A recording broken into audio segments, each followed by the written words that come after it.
devices up here, like radiation. I'm getting some radiation. This old school one right here. All right. Good afternoon. First of all, I'm going to give you the injuries that you're probably looking for.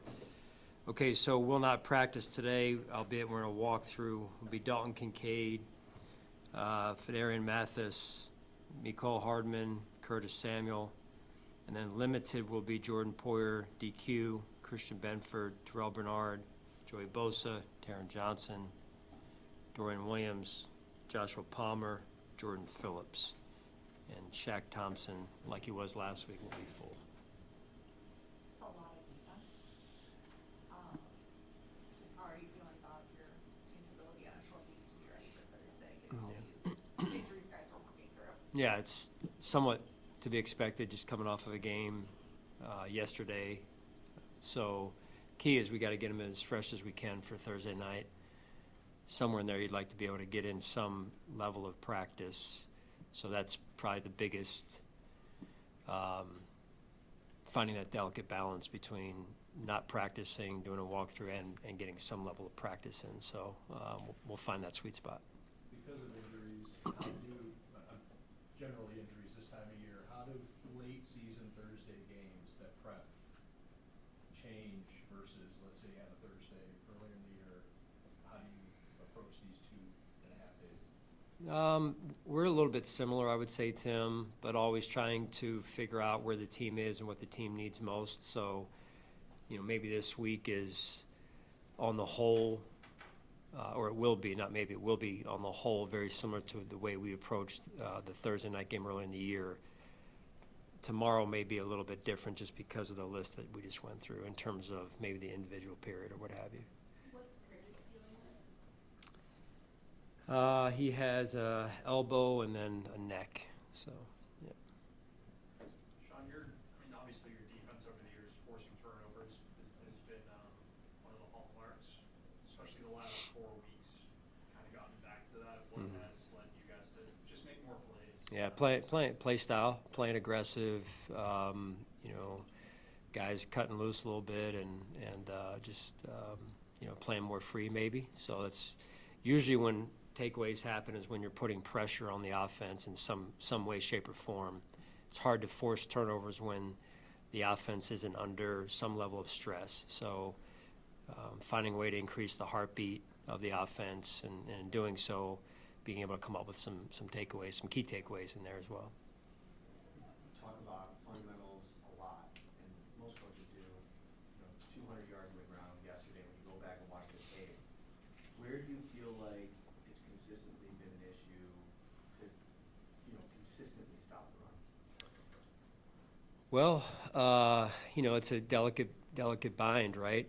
Where you're trying to take away the number one receiver that they have, and also in terms of protecting that situation, but also then trying to stop the run. And so ideally you can do both. Hard to do.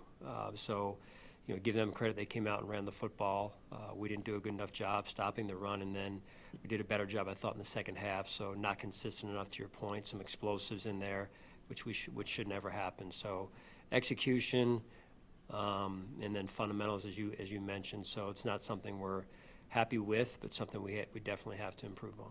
I'm not using this as an excuse, but how difficult has it been getting your run defense settled with all the moving pieces that have come to you? Yeah, the continuity piece has definitely been challenging and continues to be challenging, and so that's part of the delicate balance of, hey, can we practice? Are we not able to practice? Who can practice? Guys in and out of the lineup. So it's no excuse. When you've got 11 guys that are out there every week, every day, it makes it a little bit more doable. But I know that our guys are up for the challenge, and there'll be another challenge this week in that regard as well. Stopping the run is probably a collective effort, right? And you're harping on that. Everybody did their job. One guy that it seems like has really consistently played well in that area is Deion Walker. Have you seen that from him on tape? Has it gotten better as the season's gone along? He continues to improve. We're looking for more consistency, just like we are from the other young guys as well, and that's kind of the natural course of action there. So, but yeah, Deion's done some really good things late in the game. He had a really nice rep where his technique was the way it needed to be, and he shedded the block and came off and made the tackle. I believe it was Deion and DQ on that play. I believe it was fourth quarter. So very impressed. That's what we need more of on a more consistent basis. But he's definitely done some good things this year so far in his rookie season. What's the way the passing game worked with Gabe and what Tyrell did? Do you get the sense that this is what you wanted to see a little bit more of?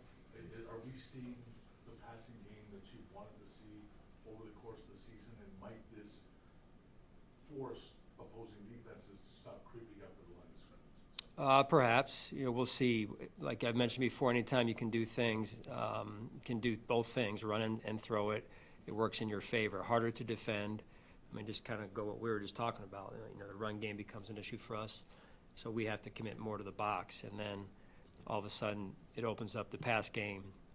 We were able to manage it, and I thought our DBs did a pretty good job there with that, which is, they had a good receiver or two over there as well. So it's that balance of how can you do both on offense now, shifting gears back to that side of the ball and do it well. And when you can do it well, it certainly makes it hard to call defenses when you can run it or throw it. And how encouraging is it to see that the signs of Gabe Davis in the rapport that picking up that rapport, there's still some kinks to work out, but how encouraging is what you saw from Gabe and what he can provide? That was good. It was really good. Gabe's a dog, and he plays with an edge and brings a certain mentality to our offense, certain mentality to our team. So it's good to have out there. It really is. Regarding Shavers, does his performance make the coaching staff kind of go back and look and say, do we need to be utilizing this guy a little bit more in the passing game? Well, you always look at it, and anytime you get the game, the returns, the game speaks to you, and so you look and say, hey, should we be doing more, doing less, whatever, whether it's good or bad. So for any player, so you're always trying to listen to the way the game is speaking to you, and do your due diligence to make sure you got the right people out there and they're with the right amount of reps. So I guess how did his game speak to you? It was very impressive. This has been Shavers' journey, though, right? When you look at it, and I mean, last year was his journey, practice squad, then elevated for a game, gets a little screen pass, I believe it was last season, takes it to the house, comes back this year fighting for a roster spot again, really blue-collar approach. You want me to block, I'll block. You want me to catch a ball, I'll catch a ball. No job too small, no job too big either. And that's why he's such a great teammate. So when he fits what we do, and he goes out there and he performs in the passing game like he did, I think one of those was a scramble play as well. So it's what it does is it builds trust. When you are where you're supposed to be, when you're supposed to be there, or in a scramble situation, he knows how to operate where Josh can find him. That's the level of detail we all have to have. So he's a great example for us. Couple receiver injuries at the start of the week.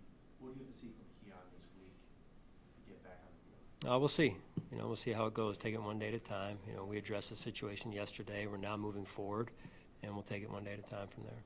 Is it maddening? I mean, everything you said about Tyrell seems to be, not that you meant it this way, but when people hear you say this, is it maddening to know that Keon doesn't seem to appreciate, I'm saying that, the benefits or the need to work hard or to be on time, or what players like Tyrell have gone through? There's different, yes, I understand what you're saying. There are different paths or journeys. Do we want it to have happened before now? Yes.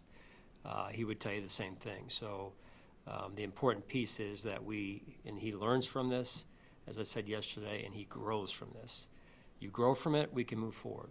And you don't grow from it, it's hard to move forward. So ultimately becomes about developing trust and the trust that your teammates have in you.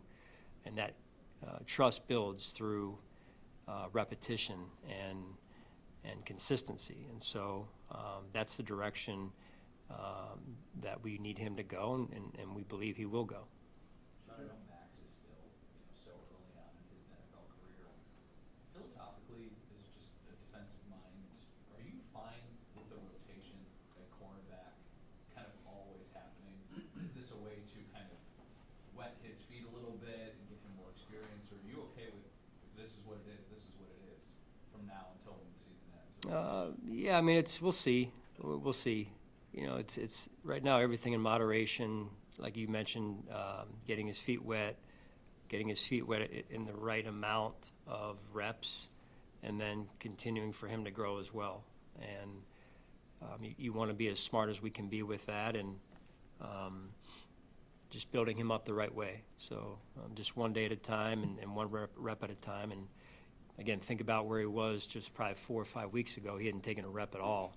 So we're just continuing to try and grow him the right way. I mean, no different. Cole Bishop, right? You guys are asking about Cole last year, the beginning part of this year.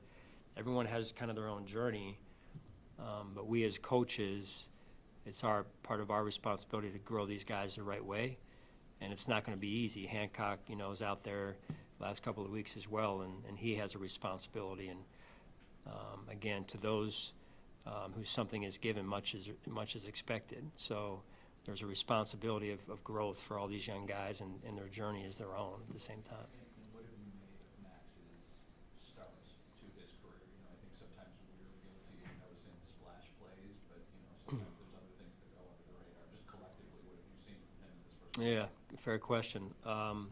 He's been solid. He has, which is impressive for a person who missed, the amount of time that he missed. Not to look in the past, but I've been very, I would say, satisfied. I don't like using that word, but he's played sound football.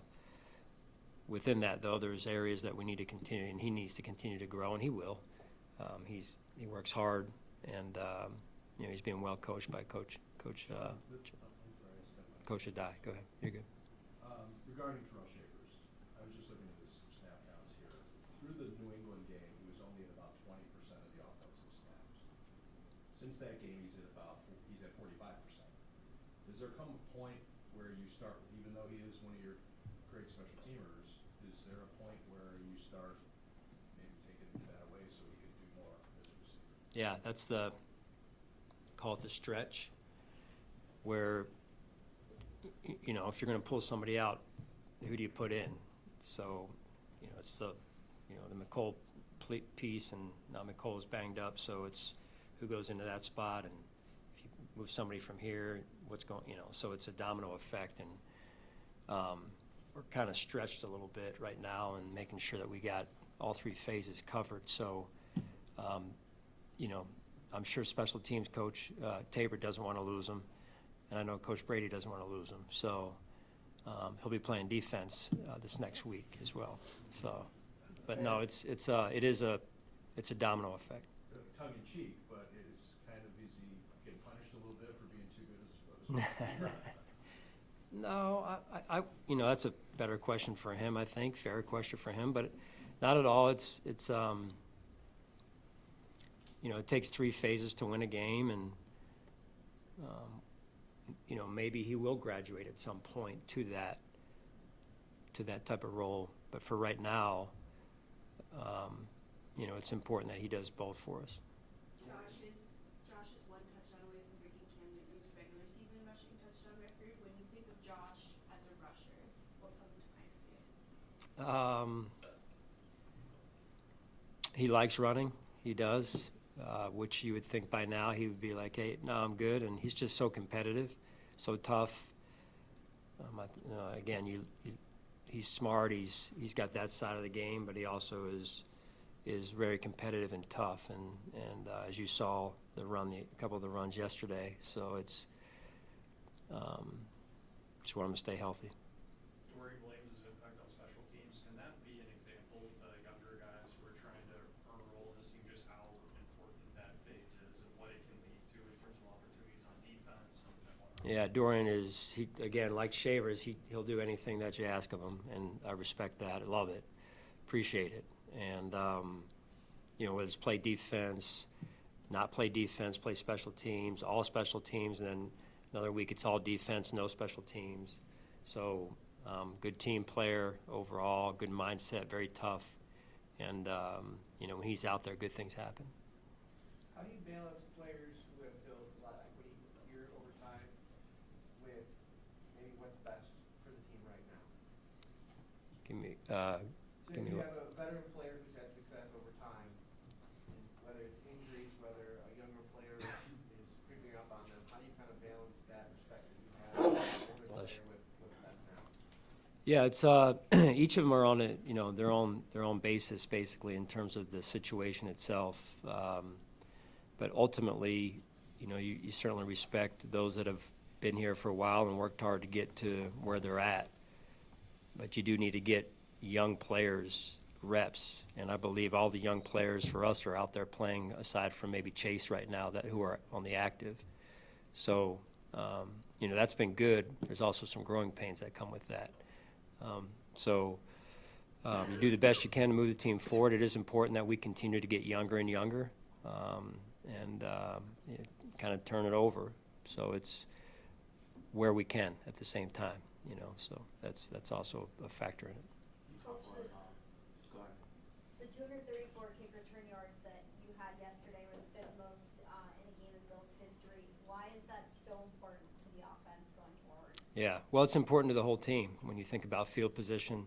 You know, coming into the year, we talked long and hard as a coaching staff about how the kickoff play, was going to change, and it was going to change the game overall and how the game's played, how the game's managed. And so, you know, this past week, you know, getting Mecole here and getting him going, you saw the impact, and then what Ray was able to do on the heels of Mecole's return early there. So it was, you know, a difference maker in our game, difference maker in the outcome.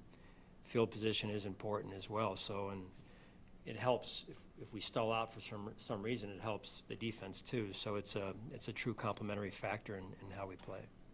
You oftentimes talk about feeling players out on the field when you're watching them. Mhm. It felt like you could feel Christian Benford's impact on that game, his fingerprint on that game. And I know it was a little bit of a slow start. Do you feel like, you know, this was, you know, we'll call it a signature performance, but an important performance for him?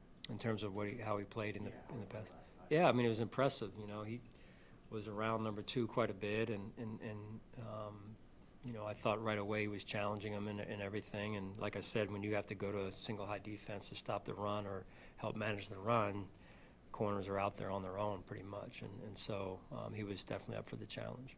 Sean, we hear so often, you know, I guess some people like them, but a lot of times people don't love the Thursday night games, the short turnaround and all of those things, at least in the locker room. Is there any benefit to it? To a short week like this? Yeah, I mean, I think there is. It's we love to compete. You get to play within 4 days instead of waiting for, you know, 7 days.